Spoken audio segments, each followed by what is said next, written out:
Yo guys, assalamualaikum. Kembali lagi di Dosen Magang Channel. Di video kali ini, kita akan lihat soal SKB, Formasi Promosi Kesehatan, dan Ilmu Perilaku berdasarkan FR bulan Desember tahun 2024. Sebelum lanjut, subscribe dulu buat yang belum, dan nyalakan loncengnya agar tidak ketinggalan video terbaru dari channel ini. Kalau sudah, langsung aja kita ke latihan soal. Let's go! Tapi sebelum lanjut, kita akan rekomendasikan ke teman-teman platform bimbel CPNS yang proper, lengkap, dan tentunya up to date di bisacpns.com. Di Bisa CPNS, kita bakal dapat banyak latihan soal seperti SKD, SKB CPNS, sampai core values BUMN.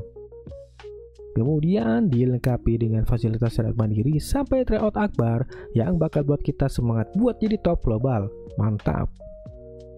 Kemudian punya forum diskusi dengan para alumni Bisa CPNS yang sudah lulus dari ASN, tips dan trik, dan modul serta kisi-kisi yang bakal membantu banget buat kita belajar mendalami materi. Coba kita cek langsung ke platformnya. Klik pojokan atas di tombol masuk. Kemudian yang sudah punya akun silakan masuk, dan yang belum silakan daftar dulu. Kemudian kita lihat paket yang tersedia di sebelah kiri. Silakan beli paket sesuai kebutuhan teman-teman. Kita cek di pembelian SKD. Ada beberapa paket yang bisa dibeli teman-teman. Ada SKD Kedinasan, SKD VVIP, dan SKD VVIP batch akhir 2024. Kalau kami rekomendasikan sekalian ambil VVIP karena kita bakal diberi akses ke rekaman Zoom, masuk ke diskusi dengan bareng mentor yang bakal lebih memperdalam dan mempertajam materi pembelajaran. Dan jangan lupa gunakan kode voucher dosen magang untuk mendapatkan potongan harga sebesar 20.000 guys. Tunggu apa lagi? Buat yang berminat, silahkan cek link di deskripsi ya guys. Kita lanjut. Soal nomor 1. Petugas kesehatan menggunakan metode yang melibatkan identifikasi penyebab masalah kesehatan dengan menggambar diagram sebab akibat untuk menganalisis faktor risiko gizi buruk.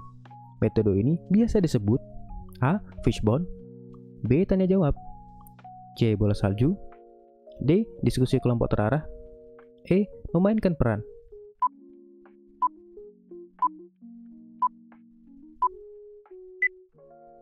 Jawabannya adalah A. Fishbone. Kita lihat pembahasannya.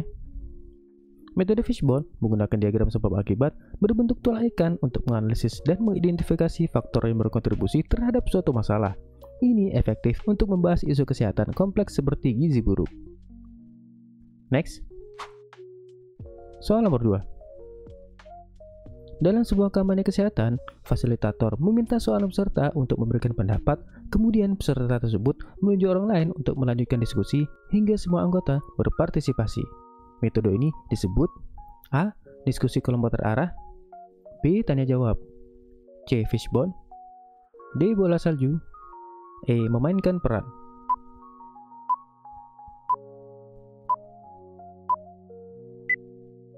Jawabannya adalah D. Bola salju. Kita lihat pembahasannya. Metode bola salju adalah teknik promosi kesehatan di mana peserta berbagi informasi secara berantai. Ini efektif untuk melibatkan seluruh peserta dalam diskusi karena memberikan kesempatan bagi setiap orang untuk menyumbangkan pendapat. Next. Soal nomor 3. Petugas kesehatan meminta beberapa peserta untuk memperagakan situasi seperti pasien dan dokter dalam konsultasi tentang bahaya merokok. Metode promosi kesehatan ini disebut A. Tanya jawab, B. Fishbone, C. Diskusi kelompok terarah, D. Bola salju, E. Memainkan peran.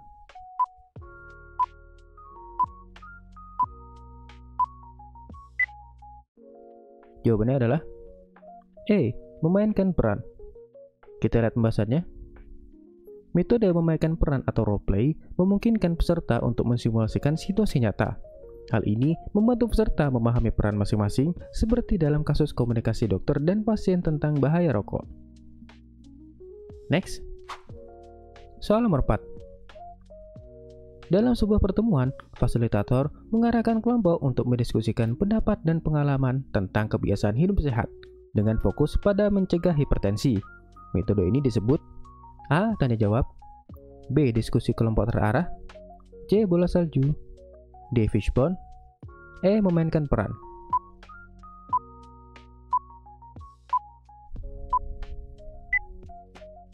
Jawabannya adalah B. Diskusi kelompok terarah. Kita lihat pembahasannya. Diskusi kelompok terarah atau focus group discussion adalah metode di mana fasilitator membantu diskusi dalam kelompok untuk menggali pandangan, pendapat, dan pengalaman terkait topik tertentu. Metode ini cocok untuk memahami perspektif masyarakat tentang kebiasaan hidup sehat. Next. Soal nomor 5. Seorang pasien rawat inap diberi edukasi oleh perawat tentang pentingnya menjaga pola makan sehat setelah menjalani operasi bypass jantung. Sasaran PKRS dalam kasus ini adalah A. Kelompok, B. Individu, C. Masyarakat, D. Keluarga, E. Tenaga kesehatan.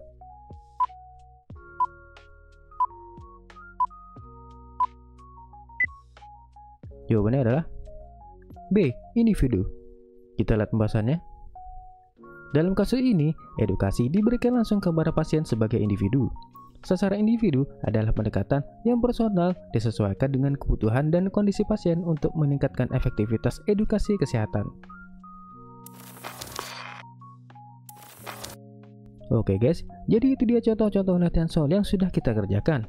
Jika video ini bermanfaat, silakan bagikan video ini ke teman-teman yang lain agar lebih banyak orang yang mendapat manfaat dari video ini. Buat teman-teman yang ingin berbagi FR dan share pengalamannya, bisa langsung email ke dosen magang. Silakan cek di kolom deskripsi. Kalau ada materi latihan soal yang ingin dibahas, silakan tulis di kolom komentar ya guys. Kita ketemu lagi di next video. Assalamualaikum.